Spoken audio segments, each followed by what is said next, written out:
29ാമത് കേരള രാജ്യാന്തര ചലച്ചിത്രമേളയുടെ 3ാം ദിനമായ ഇന്ന് 67 ചിത്രങ്ങളാണ് പ്രദർശിപ്പിക്കുന്നത്.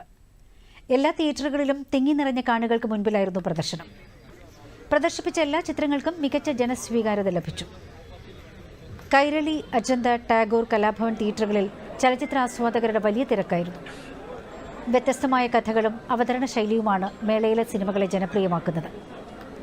ലോക സിനിമാ വിഭാഗത്തിലെ ലൂക്ക ഗോഡഗ്നിനോയുടെ ക്യൂറിന് വലിയ ജനപങ്കാളിത്തമാണ് അജന്ത തിയേറ്ററിൽ ഉണ്ടായത്. മെക്സിക്കൻ പശ്ചാത്തലത്തിൽ ഒരുക്കിയ ചിത്രം സ്വവർഗ ബന്ധങ്ങളുടെ സങ്കീർണതകളും അവരനുഭവിക്കുന്ന ആത്മസംഘർഷങ്ങളുമാണ് ചർച്ച ചെയ്യുന്നത്. മത്സര വിഭാഗത്തിലെ സ്പാനിഷ് ചിത്രം memories of A burning body നിറഞ്ഞ കയ്യടികളോടെയാണ് പ്രേക്ഷകർ സ്വീകരിച്ചത്.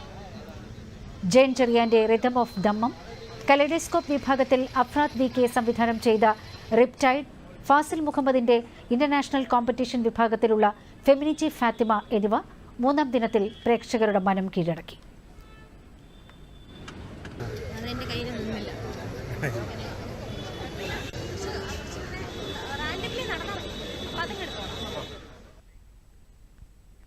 ഇരുപത്തൊൻപതാമത് കേരള രാജ്യാന്തര ചലച്ചിത്രമേളയുടെ 3ാം ദിനമായ ഇന്ന് സിനിമകൾ കാണാൻ വലിയ തിരക്കാണ് അനുഭവപ്പെടുന്നത്.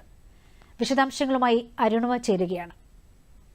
29ാമത് രാജ്യാന്തര ചലച്ചിത്രമേളയുടെ 3ാം ദിനമായ ഇന്ന് വലിയ തിരക്ക് തന്നെയാണ് എല്ലാ തിയേറ്ററുകളിലും അനുഭവപ്പെട്ടത്.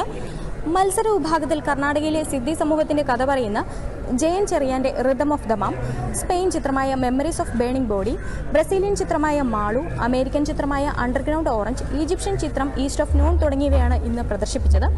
ലോക സിനിമാ വിഭാഗത്തിൽ to a land unknown, Bulgarian ചിത്രം താരിക, നോർവേ ചിത്രം അർമാൻഡ് തുടങ്ങിയവയും പ്രദർശിപ്പിച്ചു.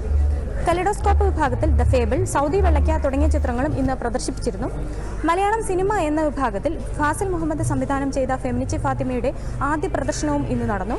നിലവിലിപ്പോൾ വില്ലേജ് റോക്ക് സ്റ്റാർ 2, ഷിക്കൂൺ, കൃഷാന്തിന്റെ സംഘർഷഘടന തുടങ്ങിയവയുടെ പ്രദർശനമാണ് നടന്നുകൊണ്ടിരിക്കുന്നത്. ഉദ്ഘാടന ചിത്രമായ I am still here, grand tour തുടങ്ങിയ ചിത്രങ്ങളും ഇന്നിവിടെ പ്രദർശിപ്പിക്കും. 3ാം ദിനമായ ഇന്നും വലിയ തിരക്ക് തന്നെയാണ് ഇവിടെ അനുഭവപ്പെട്ടുകൊണ്ടിരിക്കുന്നത്. എല്ലാവരും മേള ആസ്വദിക്കുന്നതിന്റെ തെളിവ് തന്നെയാണ് നാം ഇപ്പോൾ കണ്ടുകൊണ്ടിരിക്കുന്നത്.